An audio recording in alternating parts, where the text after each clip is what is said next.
This is my first video update coming to you from Nicosia, Cyprus. Let's talk about some news on this Friday afternoon. I'm making my first video update in the afternoon for today. So let's first talk very briefly about the passing away of Queen Elizabeth II. I really don't have anything to say or anything to add to this huge development. May she rest in peace. A historic figure, a person of incredible significance. 76 years, I believe, she was the queen. So nothing really to add other than this feels like the end of something and the beginning of something else. Though that something else, I don't know what this new beginning is going to bring. I don't know if it's good or bad, or if we're in some sort of transition phase, but it definitely does feel we've reached the end of something, that's for sure. So let's talk about some news now and what's going on in the world today. And the big news out of Ukraine is the what I will call the Kharkov counteroffensive, or perhaps the Izyum advance, or the Izyum counteroffensive. It started as a counteroffensive to take the town of Balakleya, which Ukraine successfully did yesterday.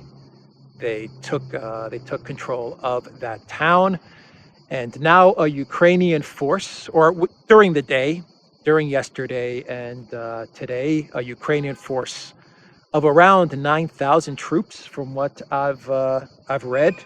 Maybe it's a little bit more, but this force of 9,000 troops, they have advanced fairly deep into Russian-held territory in the Kharkov Oblast, in the Kharkov area, south of Kharkov. And they've advanced a good 30 kilometers, and they are taking over various key roads and villages and settlements, and all of this is done in an effort to eventually cut off the very important town of Izyum, which the Russians have controlled, I believe, since March, if I'm not mistaken, March or April. And all of the Ukraine advance is meant to cut off Izyum, perhaps encircle Izyum. And we are at the point now where both sides are bringing in reinforcements, and we are going to be entering within, I imagine, a day or two at the most, a very important and a very big battle in this area. The Russians are going to fight to preserve Izyum and to push the Ukrainian forces back. This is what I imagine the Russians are going to be doing. And the Ukrainians, without a doubt, the Ukraine military, they are working towards, and they're bringing in reinforcements to eventually encircle Izyum and eventually take it over, which would deal a huge blow to the Russian military. It would be a military win.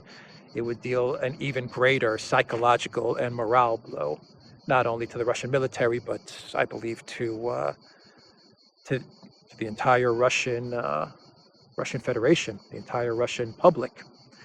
And it would also, all of this activity that is taking place on the part of Ukraine, this very quick advance, which is taking place by Ukraine, by the Ukraine military, I imagine this has already had its effect on the psychology of many Ukrainians who are currently living in liberated and in areas taken over by the Russian military, what the Russians would call liberated territory. I imagine there's a lot of Ukrainians who are probably thinking to themselves, what happens if Ukraine takes this town that I'm living in, takes it back over? What are they going to do to me if they've seen that I've collaborated with Russians, or that I've helped the Russian army, or stuff like this? Very much what's happening in Balakleya at the moment, from what I've seen. The Ukraine military is figuring out who was working with the Russians, just general citizens, who was working with the Russians and who was not. And obviously the Ukraine military is going to take action, I would imagine, against those people who they would call collaborators with the Russian occupiers. So I'm sure this is having a psychological effect on many Ukrainians who are currently residing in Russian-held territory. But the advance in this area, Balakleya, and the advance further east in this area was done by a very small, what I consider to be a fairly small Ukrainian force. Nothing like what was thrown at Russia in Kherson. I mean, Kherson, that was a big, when you compare it to what's taking place in Kharkov, that was a big counteroffensive, which the Russians beat back. The Russians completely stopped that counteroffensive, and it failed. But this counteroffensive has been a lot smaller, but much more effective, much faster as well. And from what I understand, the Russians were definitely caught off guard. They knew this was going to happen. I mean, most people knew that Ukraine was going to make certain moves in various areas, given that everyone understood that the Zelensky regime was working within a specific timeline, specifically the Ramstein NATO military leaders meeting in Germany, where the Zelensky regime was kind of given an ultimatum. Nothing in writing, but it was understood that either Zelensky shows some progress, or else many of the collective West allies that were meeting in Germany would start to pull their support out of Ukraine. So Zelensky was under pressure to deliver some results. So in the Donbass, in Donetsk, the Russians continue to grind away, and they've actually taken control of Kadema, and they're moving towards Soledad and eventually Bakhmut. And so that area was a lost cause. Kherson, they tried the big Kherson counteroffensive, and it was a complete failure, a complete bust. And from various reports under Commander Zaluzhny, the offensive in Kharkov was given priority. And I've read rumors, I can't say that they're true, but I've read accounts which say that it was Zaluzhny who finally convinced Zelensky to give up this big media hyped, this very hyped up big counteroffensive in Kherson, to give up on it because it was failing, and to shift the priority to Kharkov. And it looks like that Zaluzhny was correct in his assessment, and Zelensky eventually came on side with Zaluzhny, and he said, "Okay, let's do things your way." And they caught a Russian military that was just for various reasons just not prepared for this offensive. They should have been prepared for something to take place, but they were not. And from what I gather in Balakleya, this has been confirmed that the Russian presence in Balakleya was not even Russian military. It was actually a mix of police and a type of National Guard, but not a National Guard like what we understand the National Guard to be in the United States. In Russia, this National Guard configuration was not is nothing similar than what you would define a National Guard to be in the U.S. It didn't have the military training, the proper training to take on a professional military force. And so, Ukraine swept through Balakleia, and they swept through other territory which, the Russians just weren't really present in, and their presence was very thin. There was at one point in time this grouping of Russian police and I'll call it National Guard for lack of a better word. I forgot the name in Russian. There's a specific name for these types of forces. But anyway, there was at one point in time where they were in Balakleia, and there was the fear that they were surrounded and that they would be annihilated. But Russian reinforcements came in, and they opened up a corridor, and they retreated those forces in an orderly manner. Now, reinforcements are coming in from both sides. They're moving in quickly.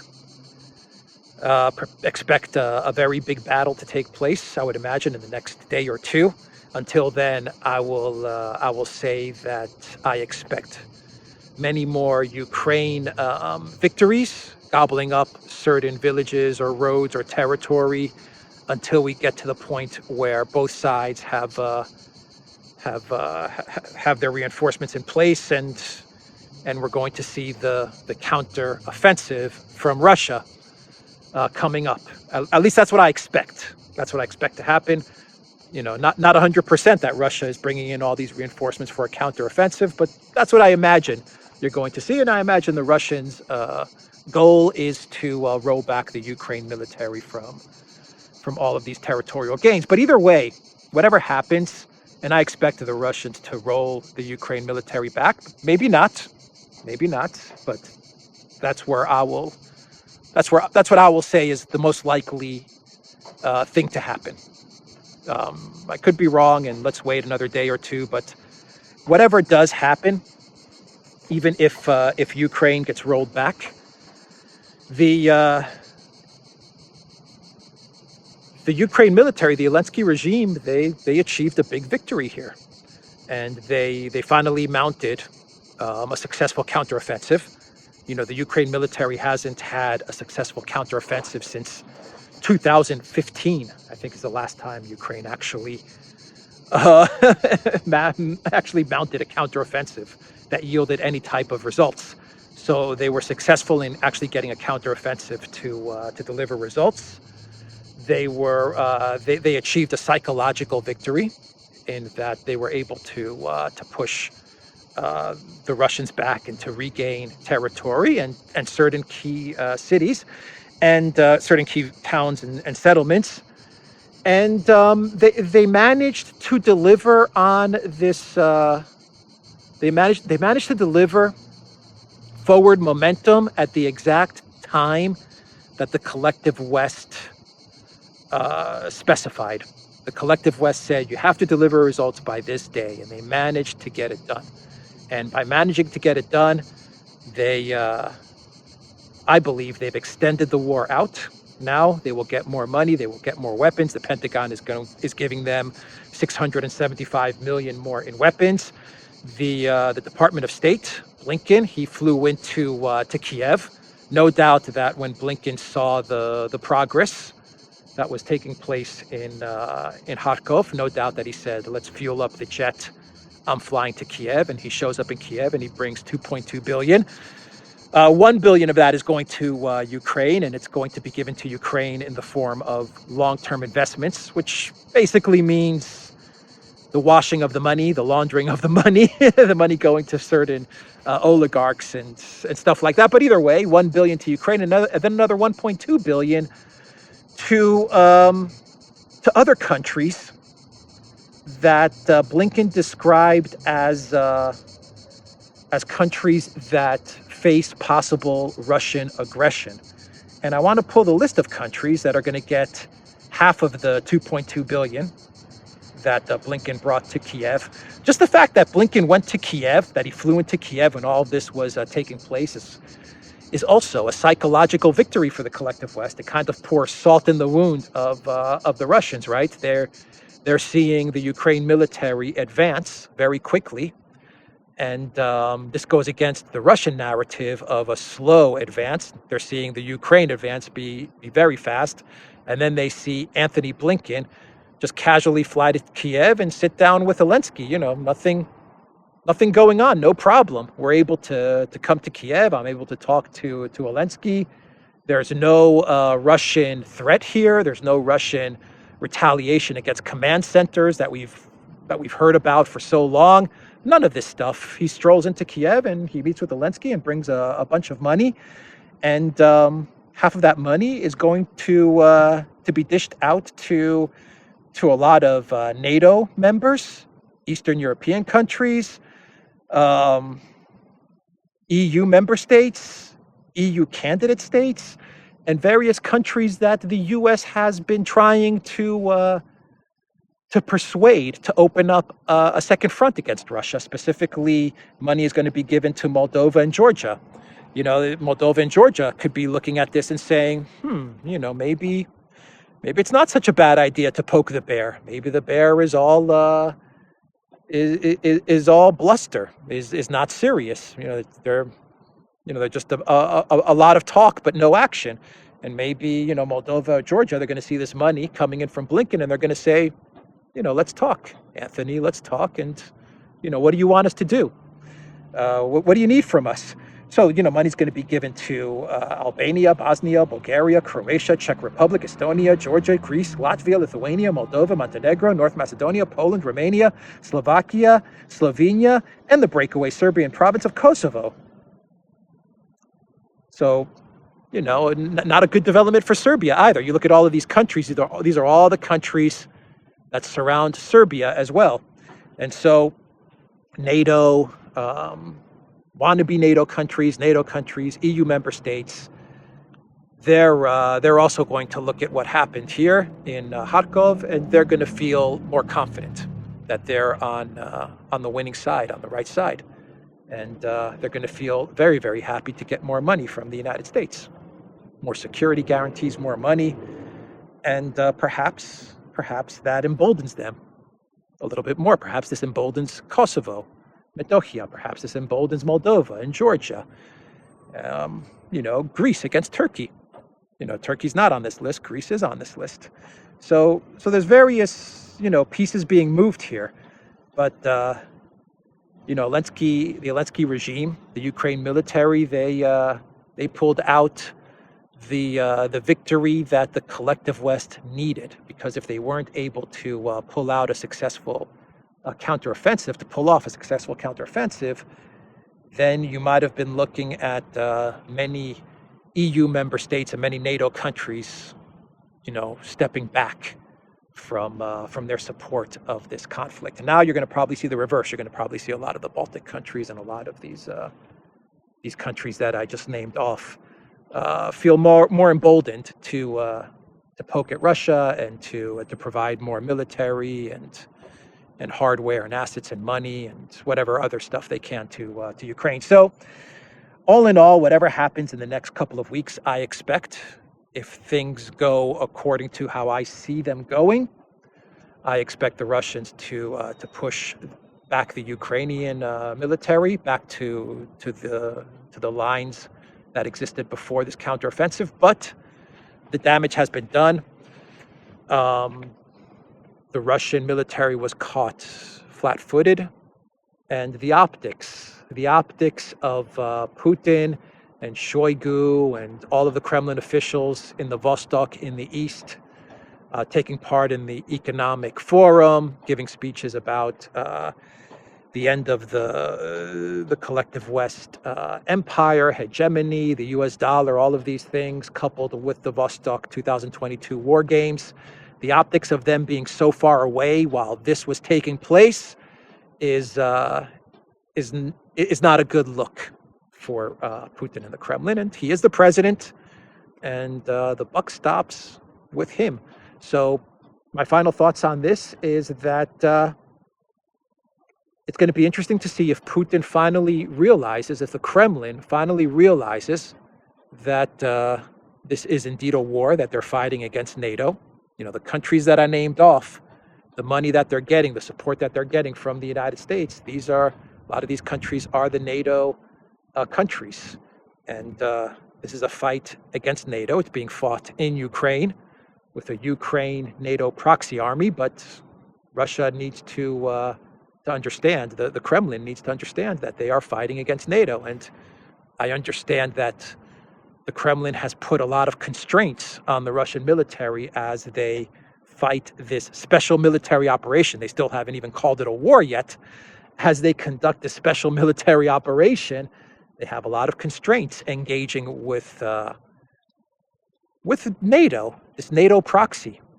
And perhaps this may be the wake-up call that they needed. Maybe it's not. Maybe the Russian military is just going to continue to go about business as usual and not get sucked into a Russia v NATO war in Ukraine. We'll see. We will definitely see what plays out in the next couple of weeks, and how the Kremlin reacts to this. So far, I have to be honest.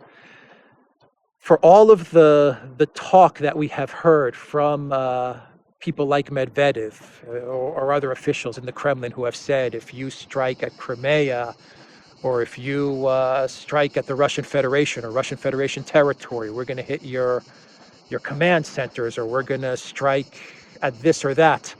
So far, we haven't seen any such things coming from the Russian military. They have very much been fighting this war with the special military operation, as they call it, with two hands tied behind their back. And you just gotta imagine, you gotta believe that much of the Russian command is frustrated at this, because one side is fighting an all-out war with the help of this massive military alliance, and with the funding of 30 some odd countries, and the other side is fighting a special military operation with a long list of constraints of what they can't do. And so you're going to get a lot of talk, a lot of debate about this topic, and about whether the Kremlin should ramp things up, or even if it's going to ramp things up, and in what type of form does that mean?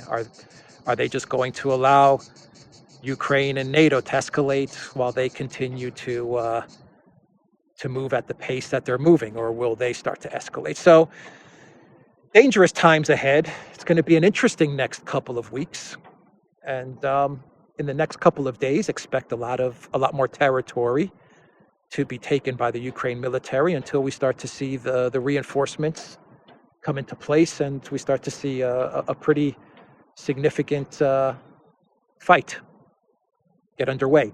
So with that said, and since we're talking about NATO, let me just do one more story in a clown world, since we're talking about NATO. We have news that the Belgian Prime Minister, De Croo, has come out with statements saying that the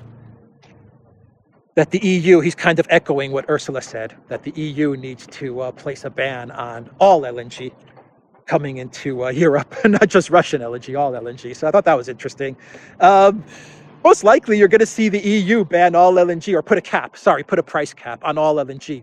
I think you're going to see that. You're going to see that type of suicide. And, it is what it is. That's those are the other aspects of this hybrid war that we're monitoring: the economic, the energy, the gas. I mean, this is a whole nother part of this hybrid war, for which Russia has been handling very, very well, I believe. Though there are a lot of analysts who believe that Russia should have cut off the gas a lot sooner, should have found a way to cut off the gas a lot sooner, make up excuses to sink the EU economies, maybe 2 months ago instead of waiting for it now. But either way, the economic side of things, the energy side of things, it does look like Russia has a good handle on those things. I just thought it was interesting that we're now getting the Belgian Prime Minister agree with Ursula von der Crazy about putting a cap on all LNG gas. That includes US LNG gas that comes into the European Union. What was I going to say? NATO. We're talking a lot about NATO. The rumors are that one of the front runners to become the Secretary General of NATO is Freeland, who is currently the number 2 in command in Canada, though I believe she's more like the number 1. But she's the number 2 in command in Canada, and I believe she is the finance minister of Canada. She is a Ukrainian by origin. She has very deep ties. Her family has very deep ties to Ukraine. If you research Freeland, you'll find that those ties are disturbing, to say the least. Very disturbing, but also kind of fitting, given what we're seeing right now play out in this conflict. It's like the script is writing itself. The fact that Freeland is now being considered to take over NATO, and NATO has not hidden the fact that they would like a woman to become the next Secretary General, which rules out Boris Johnson. Boris Johnson wanted to take that position, but because Bojo does not identify as a woman, he does identify as a clown, but not a woman. He's out of the running, it seems, and Freeland appears to be very high on that list. So I thought I would bring that up. I think it's very interesting and very fitting for Freeland, given her history, her family background, her hatred for Russia, the fact that she is a neocon warmonger, and everything else that she has done to Canadians in Canada, she will most definitely bring over to NATO. I think it's almost like a perfect fit, Freeland as Secretary General for NATO. I think at this moment in time, you couldn't write a better script with regards to what's playing out. And it really is. We are seeing a war between NATO and Russia. And the big question, which I imagine is going to have to get answered sooner or later, hopefully for the good of the Russian Federation, is whether the Kremlin really does understand that they are fighting a war against NATO.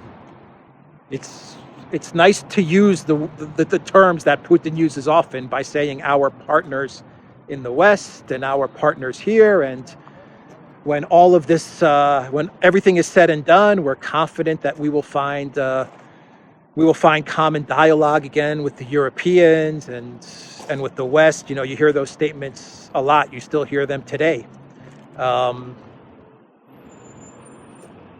You come back to that question. Have they understood what's at stake, and who this war is with? And special military operation for Russia, but for NATO and for the collective West, this is very much a war to destroy Russia, the Russian Federation. And Freeland, she may actually be the Secretary General. So let's do a clown world. Let's focus on tennis and the US Open. And I'm not really following the US Open, even though I love tennis. But I'm not following the US Open because my favorite player, Djokovic, is not playing because of various, let's just call them health restrictions. And Djokovic not playing in the US Open, to me, makes it kind of, blah. Blah, meaningless. You know what I mean? I want the best players to be playing in this tournament. And if you don't have Djokovic there, well, what can you say? But you do have a very interesting development that many people have spotted at the US Open. And this was sent to me by the great Robert Barnes, and someone in his locals community spotted this. So definitely check out the Viva Frey Robert Barnes locals community, because they really do come up with good clown worlds. And someone spotted the fact. Someone noticed that when they show the scores of the tennis players, ESPN, when they're broadcasting the match, and they show the score, they have the country next to the tennis players, the country that they represent. But in the case of Russia, they don't have RUS next to the Russian tennis players. So in this instance, I'll put it up on the screen right now. You can see the score between Medvedev and Kyrgios from Australia. I can see that he's from Australia. You see the AUS before Medvedev. There's no RUS there, and this is for every Russian player, it seems. They're erasing the RUS ESPN. Now, ESPN, of course, is owned by Disney. Disney is the devil mouse corporation, and there's no doubt that Disney is going to want to virtue signal for the current cause. But still, the fact that you have Russian tennis players and you erase their country during the US Open, pretty sinister stuff. Let me read you this tweet. During their coverage of the US Open, ESPN didn't put RUS next to Medvedev's name because of the Russia-Ukraine conflict. Oh man, it's over for Putin now. I wonder if they removed USA from US tennis players' names between, say, 2003 and 2011. Take a wild guess, hashtag US Open. Exactly. An excellent point made in this tweet. But this is the clown world that we live in, and we are seeing ESPN try to erase the country of origin and the identity of these Russian tennis players. And they're doing it right out in the open. I mean, it's right there. Anyway, that's the video, guys. theduran.locals.com. Take care.